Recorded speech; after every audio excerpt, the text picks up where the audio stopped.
creativity can actually heal us in ways that like analyzing our pain and traumas can, because it takes us beyond. It connects us back to our true nature. And when we're connected to our true nature, it's like Reiki over the entire nervous system, because we are being who we are here to be, creators and creatrixes. So that is why art is so healing, whether it is through painting, through music, through dance, through theater, through poetry. And every single culture has art as such a huge part, a pillar of their society, because without art, our societies will crumble. Life will become too dense, too difficult, too mundane. And art is what brings beauty to this world. And beauty really is the virtue that I have been feeling more and more of every single day, of like, I'm here to bring beauty to the world. And that in itself is enough.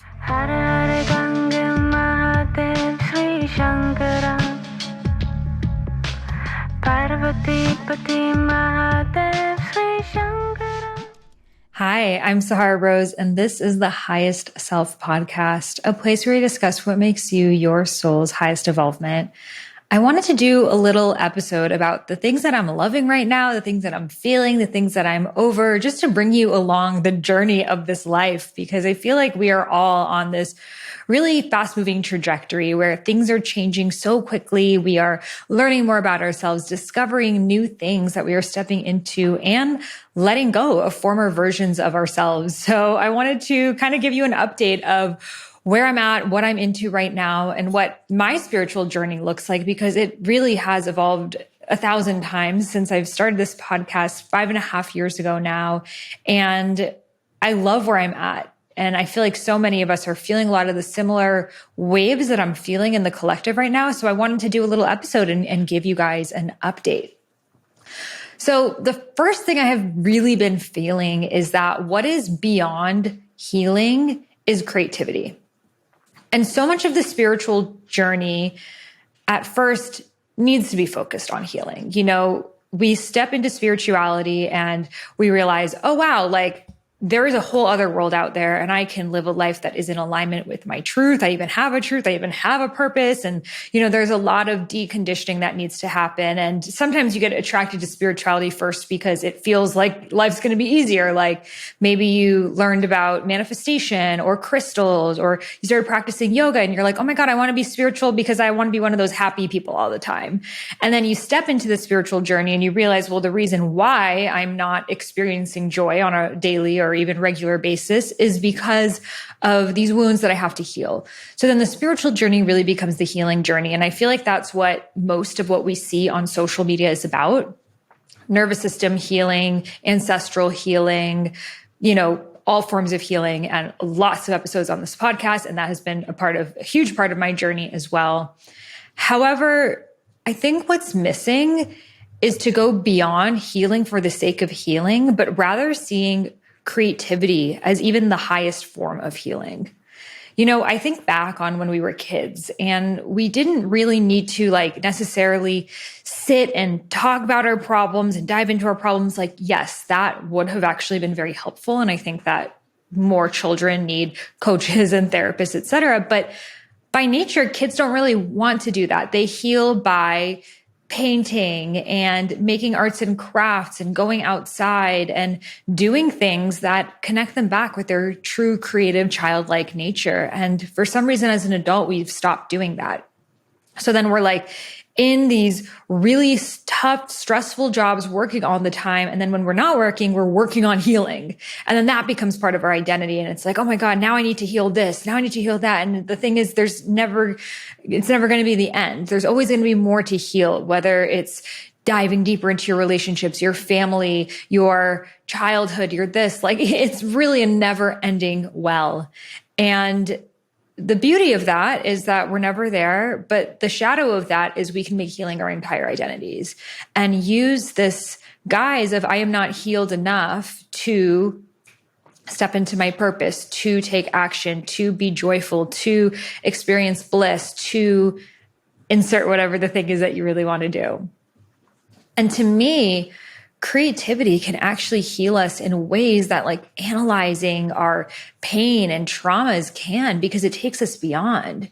It connects us back to our true nature. And when we're connected to our true nature, it's like Reiki over the entire nervous system, because we are being who we are here to be, creators and creatrixes. So that is why art is so healing, whether it is through painting, through music, through dance, through theater, through poetry. And every single culture has art as such a huge part, a pillar of their society, because without art, our societies will crumble. Life will become too dense, too difficult, too mundane. And art is what brings beauty to this world. And beauty really is the virtue that I have been feeling more and more of every single day, of like, I'm here to bring beauty to the world. And that in itself is enough. And I remember once hearing someone say, you're either here to bring one of three virtues to the world: make the world a more good place, a more true place, or a more beautiful place. And they're like, you're one of these three. And at that time when I heard this, which was like 6 years ago, I was like, oh, well, I definitely am not the beauty one. Like, that's not important. I need to make the world a more like a better place or a more true place. And I was like toying between those two. And now I'm like, when there is beauty, we naturally want to do good. We naturally align with our truth. We have a reason for doing so. And this is why I walk the beauty path of adorning myself, adorning my home, adorning everything that I create. And it doesn't even need to be physical, but treating everything in your life as sacred and placing upon your altar of your thoughts, the thoughts that you would seek to worship, that you would bow down to. And if it's not serving you, do I want to place this in the altar of my mind? So I have been really stepping into this beauty path, and this beauty path has allowed me to step into my creativity in higher ways and making it a priority. So, for example, I have always loved to craft, but for many years I stopped doing it just because life, I'm busy, I don't have time to go to the art store, I don't this, that. But now I make it a point, like at least once a month, I'm making a craft. Like yesterday, I invited some friends over. We got white pumpkins and we got dried flower petals, and we glued the flower petals onto the pumpkins, and we put little butterflies on there. It made it so beautiful. So it's like something as simple as that. To now I am in improv classes, which is going to be my second point, and that has been such a game changer.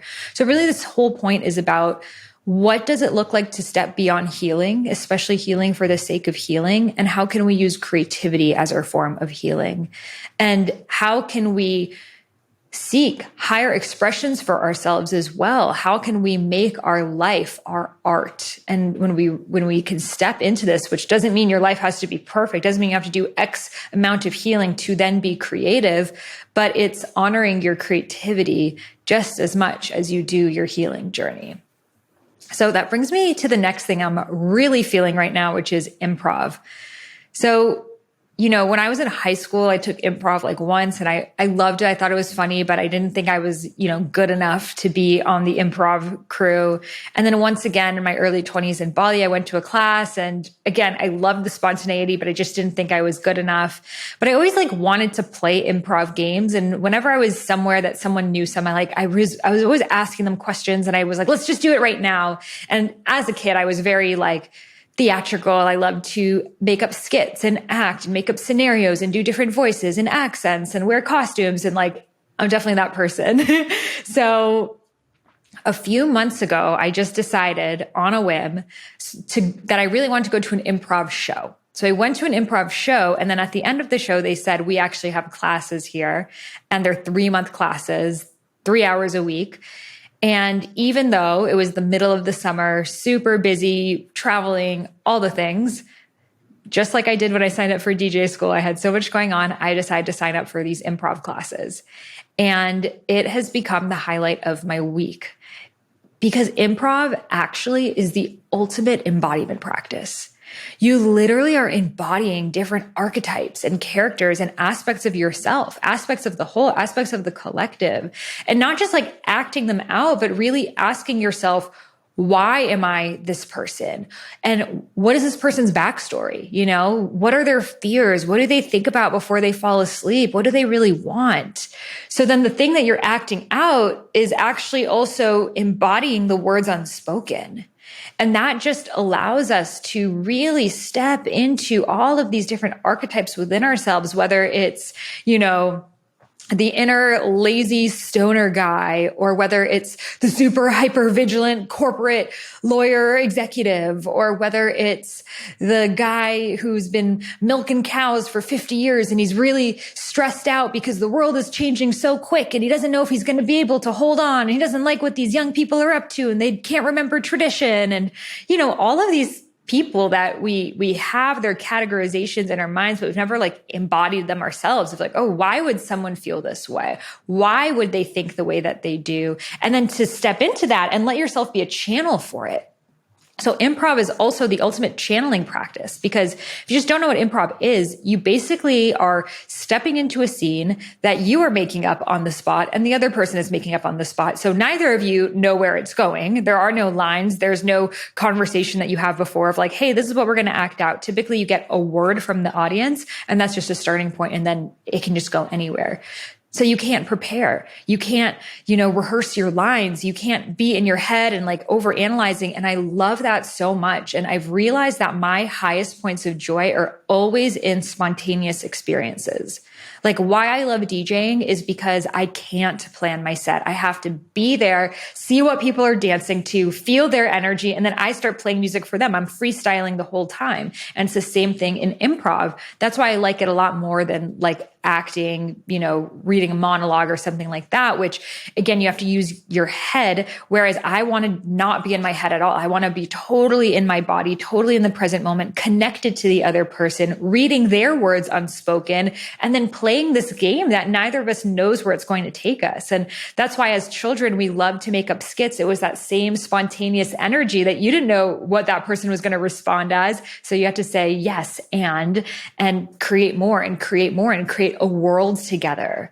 So improv has been my favorite thing that I am doing right now. And it's funny because so at the end of each level, you have a performance that you literally have to perform in front of a bunch of people in a theater who got tickets to be there. And it was right after my Sun Being Way event, which I'll tell you guys about soon. But basically, we had a big event for 150 DCI grads, plus our 2-day Soul and Strategy Mastermind. So basically, I was coming off a 3-day, holding space for a 3-day live event where I'm teaching all day and traveling and the launch and starting the new DCI cohort, so many things.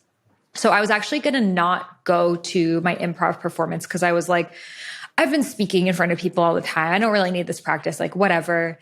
And then my friend who was in the class too was basically no, you need to come. You sign up for this. We are doing this together and we are finishing it together, and basically gave me no choice, which I loved, because that's why we need accountability buddies sometimes, because I would have totally not gone if she didn't basically push me. And in that moment, that's what I really need. And I was telling her, I was no, I'm really tired. I was getting myself off the hook. And she was just nope, you are doing this. I'm picking you up. And that got me to show up, do the performance. It was my best performance yet. I channeled this abuelita, this grandmother, and she was my granddaughter. But then we were secretly dealing drugs, but pretending we were innocent. But then when the guy wasn't looking, we were pretending to snort cocaine. It was it was a very Miami scene. And it was everyone's favorite skit of the night because it was so funny. It was so random. This guy pretended to be a police officer and tackled me. And then I'm on the floor, why did you touch me? We're in the US. You can't do that here. And then when he would look away, I would keep dealing the drugs. It was so good. So at the end of doing that level 1 performance, I was I want to keep doing this. I want to keep this momentum going. I've grown so much over these 3 months. And now I'm doing the level 2, which is deeper into the emotionality of it. And, often just in the spiritual space, we read about emotions, we discuss emotions, but it's what about being that? What about being the person whose boyfriend just broke up with them, the day before they were about to go on a trip together? What about being the girl who, is on OnlyFans and, will only talk to you if she thinks you're going to be her sugar daddy, and channeling that energy? Or what about being, the guy who's just so exhausted because he's been doing everything for everyone else and finally he's going to choose himself? Or being, it's like all these different characters that, again, we've been those people, we've seen those people, but then to step into like the deeper layers of that person, like what do they really feel? And then channeling that. It has taken me to greater depths than I have ever gone before. So my suggestion for you is and so how I found this class is I went on eventbrite.com, which is my favorite website. Basically, I find everything on there. So Eventbrite, not affiliated with them. But it basically has like events anywhere. I think in the US, maybe it's around the world. And so I looked up improv, and that's how I found this place. But basically not only major city, but I would say most cities in general will have an improv crew or a comedy crew. It's often at places where they do comedy shows. So you'll be able to find them there. Highly, highly, highly suggest doing it. So in my 2-day in-person mastermind, the Soul and Strategy Mastermind, which is exclusive for our Dharma Coaching Institute grads, I started the day with improv practices for everyone, because I knew if you're really here to speak your fullest expression, you're here to connect with people as a coach, you're here to exude confidence, to be, agile according to whatever comes up, improv, that's the practice for you. So that has been so good, so fun. And it's also really helped me too with my storytelling of, there needs to be a backstory. I think so often when we're, in the self-help space, we're so focused on, okay, I need to tell people like the answers. I need to give them the tips, the how to, like how to be more healthy, how to eat well, how to this, how to that. But honestly, what we want as humans is we want to know how people feel. We want to know the backstory. We want to know why this matters to you. And that's what really connects us. So it has really deepened my connection with storytelling. And that's something that I'm desiring to teach more of, which I'll be sharing about in a little bit. We'll take a quick break so I can share with you this special offer. So have you been on your spiritual journey for a while, but to be honest, you don't resonate with a lot of the practices, like hours of seated meditation or reading all these really heady spiritual books, but instead you're craving something that invites the full you, that allows you to be radiant and beautiful and connecting with your intuition and womb wisdom?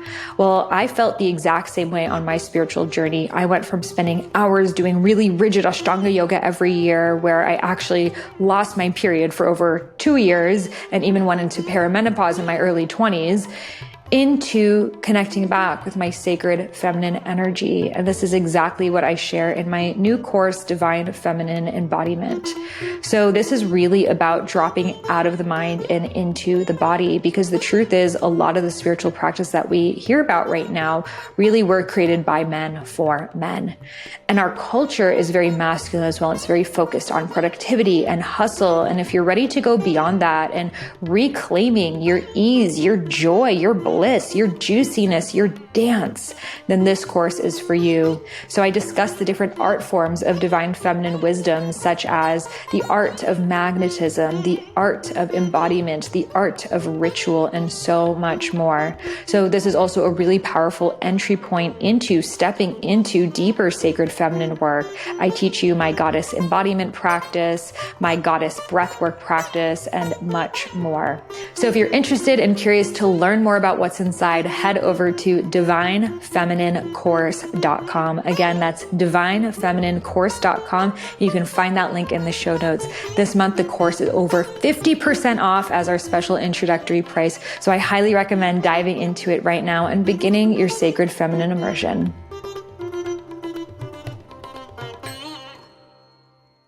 So the next thing I'm really feeling right now is that when we tap into our innate channels, we go far past the logical mind.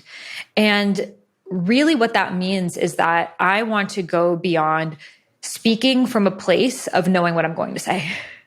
So that might sound crazy, but I do it every time I'm on solo casts like this. Like I have an idea of what I want to say. Sometimes I really don't. I just have a thought. But my best episodes are the ones that I'm on a whim, because I can't rehearse. I can't plan. It's not coming from the logical mind. So I'm channeling from somewhere greater than me. And if you listen to this podcast, you've definitely heard some of those episodes before. The one that I did a few days ago on the hidden spirituality and patriarchy, like that was one of them. So I've noticed that a lot of times people think there's a formula to speaking, and it's you have to have a slideshow. The slideshow needs to have like points. You need to, do it in this certain formulaic way. You need to have your little clicker and pointing to a screen like TED Talk. Like I feel like we've equated public speaking to, hey guys, in 2030, here's my visionary dream, and like having the whole public speaker setup. I am so not into that. It's not interesting for me. I don't want to do it. And that's why I've never done a TED Talk, because to do them, you have to actually write out every single thing you're going to say word by word. Like even and next we are going to, like, to that degree. And if you're off from when you present it to what you submitted in more than a certain number of words, they won't air your TED Talk. Because they want you to memorize exactly what you said you were going to do, because they don't want you to go off the cuff to say something that they haven't approved. They want everything to be controlled. And I get that. They don't want someone to, say they're going to talk about one thing and then go on a rant about something else. Totally get that. What I'm interested though is speaking from the soul, speaking from a place where I don't have an agenda, but I'm just here to share what's on my heart. And when I do that, when I see people do that, it connects me so much more to what they're saying. Then there's just a little bit of a distance and a separation that I feel when someone's speaking logically from their head and giving a talk versus connecting to me soul to soul. It's like if you're having a conversation with a friend and they're like rehearsing some scripted out thing, you're just going to be like, ugh, this feels off. Whereas if you're having a friend and there's so much rapport and you say something and they're bouncing off of you and you're in this dialogue, you're so much more engaged. You're leaning in. So for example, at my Sunbeam Way event that I just did last week in LA, I did not plan what I was going to say at all before. And I just showed up and I channeled, and my grandmother was there, and I brought my grandmother on the stage, and then she talked about her life and what she experienced and what's happening to the woman in Iran right now. And that was beautiful and brought everyone to tears. And she was speaking from her heart. She has never in her life had a microphone. She's never in her life spoken on stage. She's never in her life had 150 people listen to her, really, or anyone outside of our family listen to her. So that just showed the resonance that happens when you're speaking from your soul. It just allows people to connect with theirs. Whereas if I'm speaking from the logical mind, I'm connecting to people's logical minds. Yes, if we're speaking about research, facts, data, that's great. But that's not what I'm here to talk about. I'm here to talk about beyond that, the truth that we can only feel. So after I was doing that talk, I just felt called to use the audience and use the coaches in the group and have them coach each other. So I said, who here doesn't know what your purpose is still? Who here is having a hard time connecting to your why and what matters to you? And a few brave souls raised their hand. I brought them on stage and I said, who here has a channeled message that they would like to share with them? And we passed around the mic, and people in the crowd were sharing what they were receiving as their guidance to speak to that person. And then they were responding, and it turned into this dialogue of basically like all of us coming together to coach and to dialogue and to up level what is possible for this person and for all of us as a whole. It just created this unified field. And it was so beautiful to be a part of it, and was way beyond anything I could have ever created on a slideshow. No PowerPoint skills can top what is possible when you're channeling source. And that's what I feel so called to teach more about, because I feel like my greatest gift, and also what has been my greatest block in this lifetime, has been my throat chakra. It has been my ability to tune into my truth and then to vocally express it, to have resonance with others. Because it's one thing to think something or to feel something. It's another thing to be able to express it in a way that they can now sense it.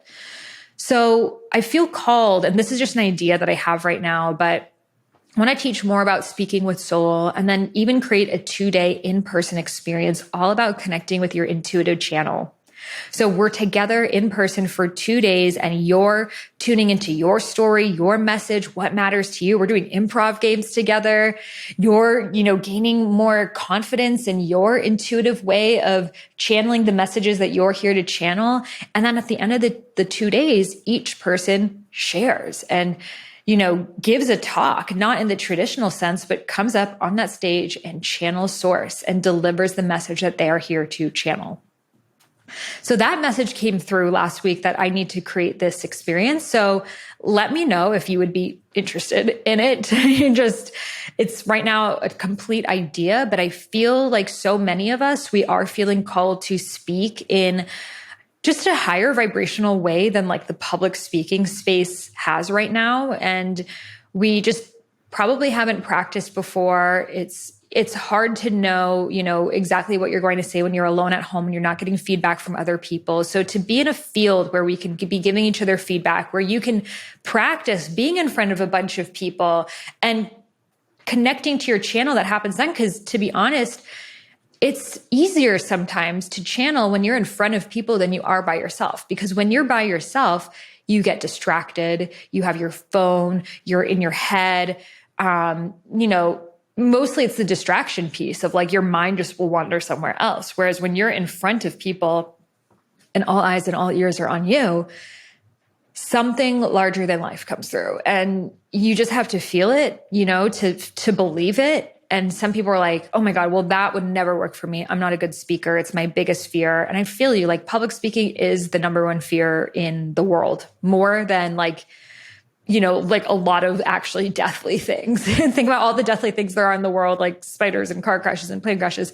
Public speaking is a bigger fear than all of those things. And that just speaks into why. So if you're interested, just send me an email, send me an Instagram. I'm just kind of feeling the vibe right now. Should I launch something around this? Speaking with soul, intuitive channeling? Let me know because I feel dressed up about it. And I feel like some of you guys are too. So that brings me into my next point, that dance is the medicine that the world needs right now, and that the people who judge other people's expression are judging their own. So now moving into some things I'm not feeling. I recently had someone make a reel that was making fun of people who see twerking as their spiritual practice. And this was a white man, and he just made this reel and he was making fun of it, saying it was so ridiculous and how could anyone think that twerking is spiritual and this is blah, blah, blah. And I found it because people tagged me in it like, no, there are some really beautiful ways that you can use twerking and belly dancing and shaking. And it doesn't necessarily mean that it's degrading. And anyways, it opened me up to realizing that the patriarchy is so real still, even in the spiritual community. And that's what inspired me actually to create the episode that I created a few days ago about the hidden patriarchy in the spiritual community. And I speak about it in a lot of senses in that episode. Be sure to listen to it if this is something you want to dive more into. So how I personally experienced it in the Tantra community, in this polarity community, but even cases like that of like, here's this white man judging the way that women of color have connected to spirit for thousands of years. For thousands of years, women in Africa, which is where twerking originates from, women in the Middle East, which is where belly dancing and, really belly dancing is a colonizer's term for the Middle Eastern dance forms that have existed from all of the different regions. Egyptian style is different than Lebanese style, is different than Persian style, is different than Turkish style, different than Assyrian style. They all have different styles of dance. Belly dance has become sort of this umbrella term for it. And now belly dance is seen as derogatory or, sexualized, but it was just the way that women in the Middle East danced. And that's even today, like when the women gather together, they're shimmying and they're cheering each other on. And that's how they heal and that's how they connect. And they go into trances dancing and they tune into something beyond them.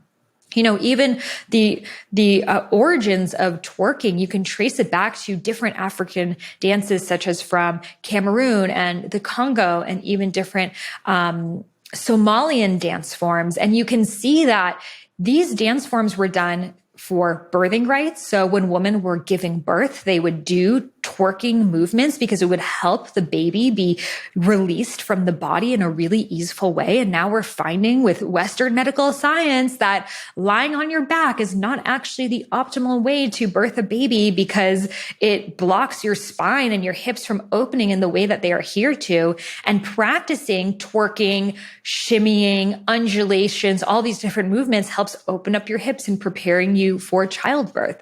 But also what my Somalian friend shared with me is that the twerking like practice, again, twerking is a new word that we've put on it with origins from the NOLA bounce scene in the 90s. But those styles of dance form were also practiced in funeral rites. So when people passed on, they would shimmy and shake and undulate because that would help release trauma from their bodies. So it's so sad to me, and really just showing that the John Smiths of the world are still very present here, of here is a white man judging the way that women of color have healed through death, through childbirth, through pain, through colonialism, through war, through suffering, through patriarchy for thousands of years because they don't see it as spiritual based off of the fucking yoga teacher training that they did.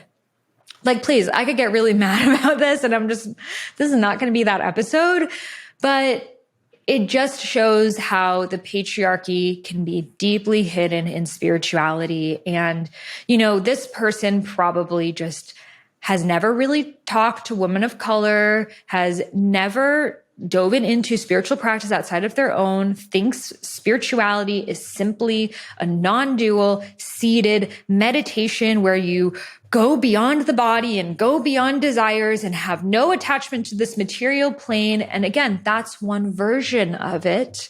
It's a more masculine version of it, but it's not the totality. And for many of us, it's not our path. So to say that only one version of spirituality is correct and the others are not is inherently racist and patriarchal. So we see this happen again and again. And so people making fun of twerking and belly dancing and, even salsa dancing can be spiritual. Zumba can be spiritual. Anything can be spiritual. Pole dancing can be spiritual. Floor dancing can be spiritual. Hula hooping can be spiritual. Fire dancing can be spiritual. Any dance form, any art form with your intention. Because so here's the thing that I'm over. I'm kind of over the word spirituality because it has been weaponized. It has turned into this thing of this is spirituality in this box right here. It is crystals. It is it is white light. It is wearing all white with mala beads. It is Kundalini yoga. It is this. And if you are not these things, you are no longer spiritual. And also the word spirituality has this more masculine undertone to it, because spirit is outside of the body. Spirit is beyond the body. Spirit, when I tune into the energy of spirit, I think of the element of air. I think of something that is flowing around me that I'm connected to. And again, I'm still going to use the word spirituality, but when I tune into the roots of it, it's like spirit, right? It has an air-like fluid quality to it, and it's part of us. When I tune into the word soul, I want you to tune into the word soul. What does the word soul feel like to you? So instantly, my body responds to the word soul. I'm feeling soul in my solar plexus, in my womb, in my heart. It's very embodied feeling to it. It's rich and textured and well cooked and alive. It has life to it. And it has a little bit more of a feminine pole to it. It's here. It's with us. It's with our emotions. It's with our conversations. It's with the children. It's with the earth. We all have soul and we all have spirit. They're both sides of us. I feel like in this modern spiritual Instagram community, we have focused so much on the external, right? We are galactic star seed beings who are connected to the Pleiadian this and again, beautiful. But what about us as humans and flesh and blood and juice? And we're here in these sweaty bodies for a reason, why can't we stop judging that? and seeing that as inferior. Of like, oh, it's, even in Christianity and many religions, they have those same things of like, oh, those are fleshy desires, like flesh being worse than spirit, desires being, evil. Many religions have this idea, do not follow your desires. Your desires can lead you to Satan, or they can lead you to dark places in whatever language that they use it. But I see your desires, like, again, there are true desires, and then there are desires that may come from the outside world that are not true desires. So like if your desire is something that hurts someone, like, no, that's not a true desire. That's coming from a place of trauma. Or if your desire is like, I just want to have like all these designer things so people like me, that's not coming from a true place. But if your desire is, I want to be surrounded by beauty, or if your desire is, I want to experience deep love, or if your desire is, I want to feel safe in my body, in my surroundings, in my home. Or if your desire is, I want to be heard for who I am and what I have to say. These are true and inherent universal desires. And the specific desires that we have too within those really are encoded within us because they are guiding us towards our path. Your desires are sacred. There's nothing wrong with them. In fact, they are within you for a reason. You are desiring them because they are taking you to what you are here to co-create. And I say co-create because you're not the only one creating it. You are co-creating it with the universe, with the world around you that is also channeling through us, and we are vessels for. And our desires are what make us connect to it. Because if the universe has a desire for me to share wisdom with the world, but I personally did not desire to do that, it's not going to happen, right? So the universe's wish of me to be the channel in this way won't happen unless I want it to happen. So your desires are within you because they are desiring you. And that's why I write in my book, Discover Your Dharma, your dreams are dreaming you back. Because the very things that you are dreaming about are waiting for you to dream about them because you are the perfect vessel to bring them to fruition. So this is why I believe that the new paradigm is about moving beyond some of these, again, more non-dual, release all attachment to all desire approaches to spirituality. Again, that's the path of the aesthetic. That's the path of the true yogi who is here to have no material possessions, no relationships, to be meditating in their cave and experiencing that pure spirit connection. That's a beautiful desire. If that's who you are, like, freaking go for it. My husband is a lot more like that than I am. It's a bit more of a masculine path. But if your desire, if you hear that of like, no, I definitely don't desire to have no possessions and be in silence and living in a cave, like that does not call to me, but living in community, in nature, with music and dancing and ritual and song and story and co-creating and weaving with the earth and being an instrument and channel of the divine and being in relation to all things around me and co-creating beauty with all of the colors and dance and textures of life. If that is speaking to you, which is definitely speaking to me, I'm like, ooh, channeling all the codes right now. Then you're on a different path than what most people in the spiritual space are talking about. So things like, okay, meditate in silence and just repeat this mantra again and again and again, probably isn't going to work for you because that's not the desire that you seek to experience. It's you seek to experience totality, not nothingness.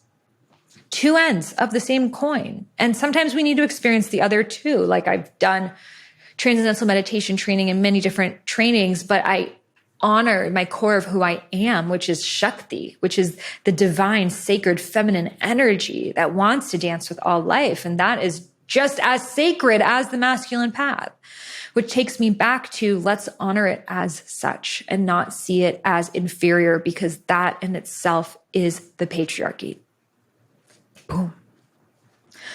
So I'll probably do a part 2 because I have like 7 more points that I want to talk about. So let me know if you like these kind of episodes, if you like to just hear more drop-ins of what I'm feeling and what I'm channeling and what I'm up to. please leave a review for the podcast and share with me there. That is the best place. And it just really helps the podcast be seen by more people. I try to make the podcast have as little ads as possible. And the way that we can do that is just by spreading the word. And as a free gift, I will send you my womb meditation. So this is a really good meditation if you're like, yes, I want meditation practices that are more about being in my body and listening to the answers that are encoded in my soul. You're going to love this practice. So I'm sharing it absolutely free for anyone that leaves a review for the podcast. You could do that on the iTunes store. And all you got to do is write a little review, write something nice. I read them all and I'm so grateful. Take a screenshot before you hit submit or after you hit submit, and then email it over to me. My email is sahara@iamsahararose.com. And you'll find that in the show notes as well. And so email me that review, and then I'll send you back my free Tuning into Your Womb Wisdom meditation. So thank you so much for listening, for hearing my thoughts, for holding this space. I'm really curious to see what resonated and landed with you. So I appreciate you being here on the soul journey. I can't wait to hear your thoughts on this episode, and I'll see you in the next one. Namaste.